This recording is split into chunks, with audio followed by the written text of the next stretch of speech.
Hey y'all, it's Coach in the Fight here. Want to throw up another little short class dealing with tabernacles since it's so close. I wanted to express the importance of tabernacles. I know we're deep into the holiday season. We've gone through trumpets, we've gone through atonement, and here we are in the third feast of the season. It's like where all of these feasts come from. Tabernacles starts what, the day after tomorrow, the 23rd on the evening. Well, the difference between this one, guys, is this one is a mandatory feast. It's a mandatory feast. The other ones were not, you know.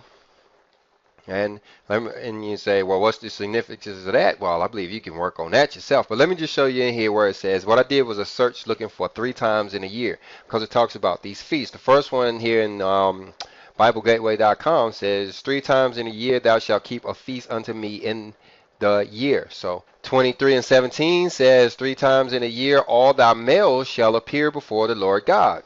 Now, remember, this was the Old Testament, and there was some differences in the Old Testament that we learn. In the New Testament, we learn that our wives are to become our sisters, which to me translates as in they will become just as spiritualized as us. Whereas in this time that this law was given down, the women and the children, they didn't have to go up. Well, I believe now when this third temple is built, I believe everybody's going to have to go up. But let me go on. Deuteronomy 16 and 16 says, three times in a year shall all thy males appear before the Lord thy God in the place which he shall choose. Now, this is saying the same thing about the three times in a year, but now it's talking about the place that he shall choose. Now, back when this was written, they were going to some, tabernacle out there in the wilderness. Then later on, they, settled on Jerusalem, and they all went down to Jerusalem, and, they did it there.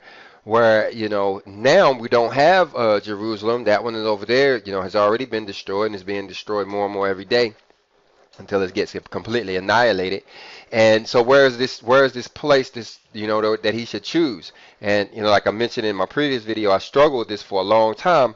And but what I understand it to be now is the kingdom of heaven. That's where he's choosing, the kingdom of heaven. And where is the kingdom of heaven? It's at hand. It's right here. But that's another class. Let's go on. Now here are the three feasts that he's about to list here. In the feast of unleavened bread, which comes around April. He says in the feast of weeks, that's Pentecost. That comes around June, I think it's sometimes. And then you have the Feast of Tabernacles, which is coming up here in the fall season. And they shall not appear before the Lord empty. Now, what happened back in the day is they all went up to Jerusalem. And even before that, they went to the tabernacle out there in the wilderness, but all of the males had to, pack up their camels or, donkeys or whatever it was that they was going to travel with.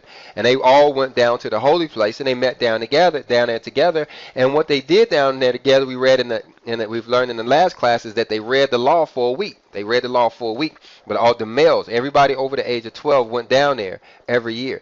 Well, up here you notice it says in the place which he shall choose. Now, and then you look down here, it says, and they shall not appear before the Lord empty. Okay, so that's some stuff, there's some Bible study that happened there, but let's go on. First King says, and three times in a year did Solomon offer burnt offerings and peace offerings upon the altar which he built unto the Lord. So here's Solomon doing those three feasts, right? And he burnt incense upon the altar which was before the Lord. So he's standing in as the high priest. I don't think I really recognized that before, that Solomon represented the high priest at one time.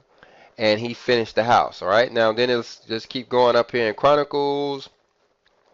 Yeah, even in Chronicles it said the same thing. It says, even after a certain rate every day, offering according to the commandments of Moses, on the Sabbaths and on the new moons and on a solemn feast, three times in a year, even in the feast of unleavened bread and in the feast of weeks and in the feast of tabernacles. So I'm stressing the point of tabernacles because it's coming up here really, really soon. But that's all we had to look at there. But this just know that this is a mandatory feast. So that should add weight in itself. Why is this one mandatory? Why is atonement wasn't? Atonement wasn't mandatory. Trumpets, everybody I think it understand why trumpets wasn't mandatory. It's just a bunch of Levites out there blowing a trumpet or whatever. But tabernacles, well, it was more than that. But tabernacles, it's a mandatory week-long feast. Hermes Academy. Power, patience, continence, and faith. We teach virtue.